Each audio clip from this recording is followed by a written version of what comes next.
Assalamu alaikum wa rahmatullahi wa barakatuh. Good morning. Hello everyone, this is Mikhail Hussain. Once again before you. I hope you all are doing great. I'm also fine by the grace of the Almighty Allah. Do you know that what today's topic is?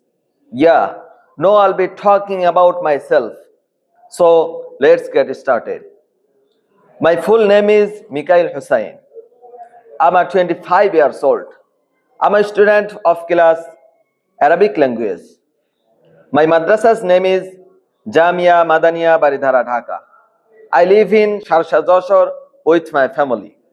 My favorite subject is Arabic language because I love it very much. In my free time, I like to recite the Holy Quran. I want to be an Islamic scholar in the future, inshallah. That's all about my today's presentation.